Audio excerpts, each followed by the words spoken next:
Salut à l'ensemble de mes spectateurs et spectatrices.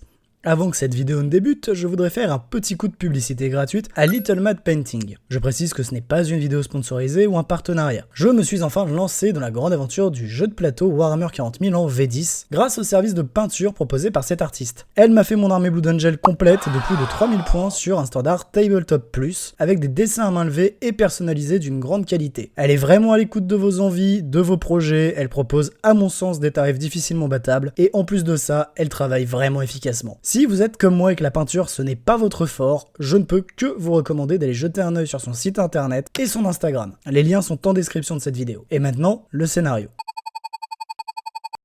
Qui sait quelle expérience absolument atroce et impie les Eldar ont tenté de réaliser à bord de ce vaisseau monde désormais à la dérive. Qui sait comment l'une des races jadis les plus sages et les plus érudits a pu laisser un tel carnage se produire. Pour le petit équipage de pillards de l'espace, l'occasion était trop belle. Un vaisseau-monde entier des nobles Aeldari dérivant sans défense dans le vide de l'espace. Pourtant, à l'intérieur, les humains un peu trop avides de richesse réalisèrent leur erreur trop tard. Une couche de matière organique infâme s'était installée sur les murs, le sol, le plafond, et des corps atrocement transformés et déformés par des amas de chair jaune verdâtre, putride, déambulés dans les grands espaces du vaisseau, qui semblaient s'être entièrement transformés en une espèce de nid. Sans avoir eu le temps de comprendre ce qu'il se passait, le capitaine du petit vaisseau pirate eut juste le temps de voir une créature lui bondir au visage. Et puis plus rien. Il n'existait plus. Il n'avait plus d'envie, de but ou d'ambition. Désormais, il était un tout, une symbiose. Un parasite, avec pour seule ambition de contaminer dans toute cette nouvelle galaxie, alors inconnue, mais qui regorgeait d'êtres manifestement surpuissants. Qui sait combien de mondes, de races et de technologies le parasite allait pouvoir assimiler et absorber dans ce nouvel univers qu'il venait de pénétrer par accident, après le dysfonctionnement d'une des portes de voyage à Eldari. Une chose était certaine, ce serait un véritable festin. Vous trouviez les tyrannides de l'univers de 40K dangereux et terrifiants. Eh bien, permettez-moi de vous présenter une entité qui va faire des tyrannides les figurants de l'univers de Warhammer 40 000. En effet, le parasite, apparu dans la saga de jeux vidéo Halo, est un ennemi déjà redoutable à la période des jeux, mais qui est loin, très loin, de son plein potentiel évoqué dans le lore. Si on suit le canon officiel de l'univers de Halo, à une époque, le parasite était tellement développé technologiquement et en termes de biomasse qu'il pouvait bâtir des routes de matière et de chair pour dévorer des planètes en moins d'1 heure. De même, à son apogée, le parasite a bien failli détruire toute vie dans la galaxie de Halo, à tel point que les Forerunners, la race ayant basiquement vaincu les créateurs de toutes choses dans l'univers, a dû s'autodétruire pour anéantir le parasite et éviter l'extinction de toute forme de vie dans la galaxie. Et spoiler, ils n'ont même pas réussi à venir à bout de cette entité. Vous pourriez penser qu'ils sont identiques aux tyrannides, sauf que non. Le parasite ne consume pas ses victimes pour se nourrir, mais pour les assimiler et les associer à la conscience collective. En faire un soldat et récupérer tout leur savoir, leur capacité, ainsi que leur esprit. En quelques jours, une horde de parasites primitifs peut avoir assimilé assez d'êtres conscients pour générer des fossoyeurs, des énormes vers dotés de paroles et d'intelligence pouvant établir des stratégies, avoir des conversations et même être capables de diplomatie et d'alliance. D'autant plus que, s'il est vrai qu'il est très dur de tuer un tyrannide, il est quasiment impossible de tuer un mutant parasite trop évolué, puisqu'il se contentera de se diviser, de se multiplier, ou tout simplement de fondre en une nuée de mini-parasites avides de vous assimiler. Si on ajoute à ça le fait que, contrairement au tyrannide, le parasite ne souhaite pas que se nourrir, on obtient une véritable saloperie qui aurait de quoi traumatiser un peu plus toutes les races de l'univers de 40K, puisqu'il faut rajouter le sadisme, le désir de vengeance et l'envie de voir l'univers disparaître dans les traits de caractère de ce charmant parasite qui, vous l'aurez compris, va représenter un défi de taille pour l'univers de 40K. Cela fait désormais 3 heures que les guerriers de la caste du feu tentent de repousser les hordes de mutants ressemblant vaguement à des Aeldari et des humains. Cependant, le choc est immense lorsque les soldats de l'Empire Tau constatent que leurs morts sont réanimés par l'entité parasitaire et se mettent à user de leurs propres armes contre eux. Avec le recul, le commandant de l'escouade de sauvetage se dit que c'était une erreur monumentale de répondre à cet appel de détresse. Alors qu'il tient fermement son fusil et tente de faire feu sur les hordes de cadavres réanimés, il constate avec horreur qu'une des armures Riptide d'un de ses officiers vient de se relever d'entre les morts, transformée en une créature de chair et de technologie dévastatrice qui cause un véritable massacre dans les rangs des guerriers de la caste du feu. Sans hésiter, il ordonne immédiatement le repli. Il faut quitter ce vaisseau ruche en perdition et prévenir les éthérés. Et alors que la retraite s'organise vers l'intérieur de leur vaisseau, le parasite les suit avec avidité, se saisissant de tous les infortunés qui ne parviennent pas à rejoindre le sas de jonction à temps. Mais il est trop tard. Des milliers de petits parasites se jettent dans le couloir menant au vaisseau des Tau, infectant tout sur leur passage. En seulement quelques minutes, c'est l'entièreté du vaisseau de reconnaissance Tau qui est infectée et contaminé par le parasite, qui apprend encore plus de ses nouveaux hôtes. Il découvre la technologie prodigieuse des Tau, en plus de celle des Eldar. Il prend conscience qu'il existe le Warp, les éthérés, et surtout une faction redoutable dans la galaxie, l'Imperium de l'humanité, qui dispose de soldats en masse ainsi que d'êtres que le parasite convoite désormais, les Astartes. Aussi, le parasite, désormais aux commandes du vaisseau de reconnaissance Tau, va se diriger vers le monde habité le plus proche, une petite planète de l'Empire Tau à quelques années-lumière des dernières colonies de l'Imperium. Après le crash du vaisseau sur le sol de la planète Aridas, il ne faudra que 3 jours au parasite pour s'emparer du monde, les Tau n'étant tout simplement pas préparés à affronter un adversaire capable d'utiliser leurs propres tactiques, et surtout d'utiliser des éthérés réanimés pour forcer les Tau non infectés à se rendre et se laisser contaminer. L'horreur est absolue.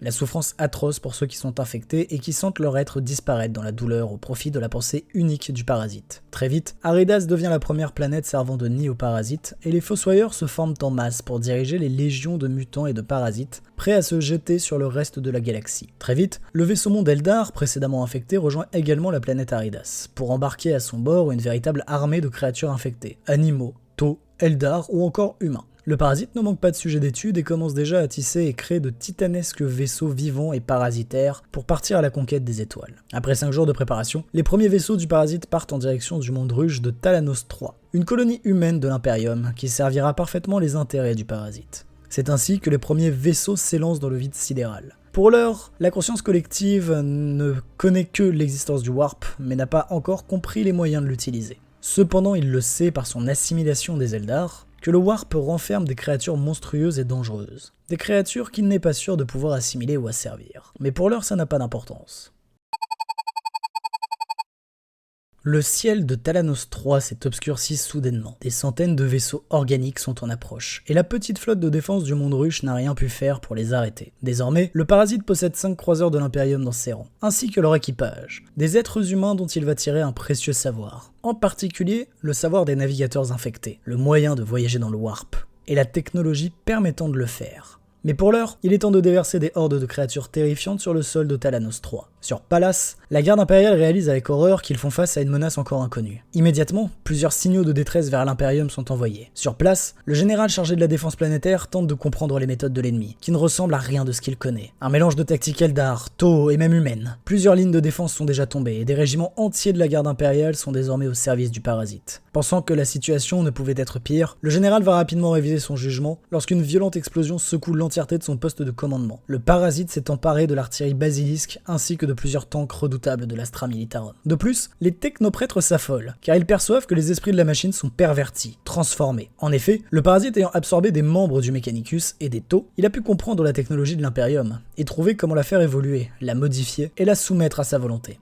Cependant, alors que les heures passent, le parasite ne poursuit pas son attaque sur le poste de commandement. Le général exige des relevés et des scanners. Les réponses sont terrifiantes. Il ne reste sur la planète que lui et son état-major. Tout le reste appartient désormais au parasite. Pourtant, la créature ne porte pas le coup de grâce, c'est un piège. Cette entité prépare un piège pour les renforts de l'Imperium. Impuissant, le général ne peut que réaliser l'horreur qui se tient devant lui. Le voilà témoin de l'intelligence et de la ruse du parasite, qui attend patiemment alors que les premiers vaisseaux des Ultramarines jaillissent du Warp. Très vite, le combat spatial s'engage. La 3e compagnie d'Ultramarines découvre leur nouvel ennemi et tente d'appliquer les mêmes stratégies que face aux Tyrannides. Cependant, la grande surprise du capitaine Kallax, les vaisseaux organiques fuient le combat, tandis que les premières navettes et drop pods sont largués sur la planète. Une fois sur place, le général survivant hurle dans son vox, tente de prévenir les Astartes du piège qui les attend, sans succès.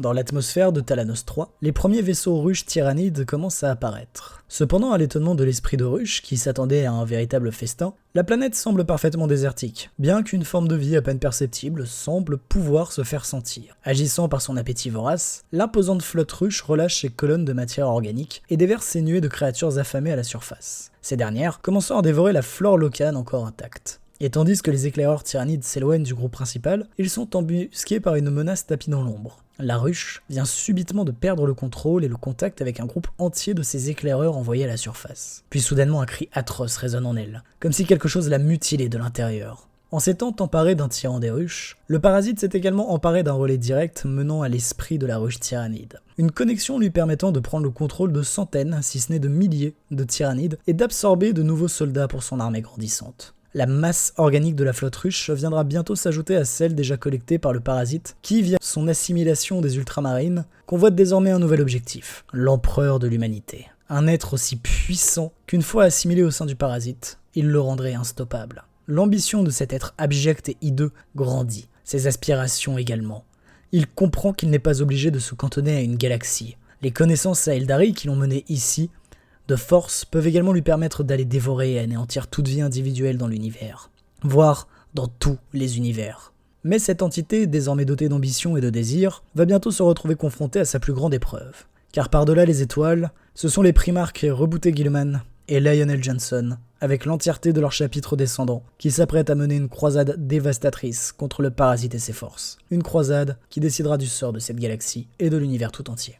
C'est la fin de cette vidéo. Si vous souhaitez imaginer la suite de ce scénario, n'hésitez pas à écrire quelque chose dans les commentaires, je me ferai un plaisir de vous lire. Comme d'habitude, vous pouvez la liker, la partager et la commenter si ça vous a plu, ça m'aide énormément dans mon travail. Et si vous souhaitez une partie 2, n'hésitez pas à le noter en commentaire, et je me réserve le droit de le faire ou non. Passez une excellente journée.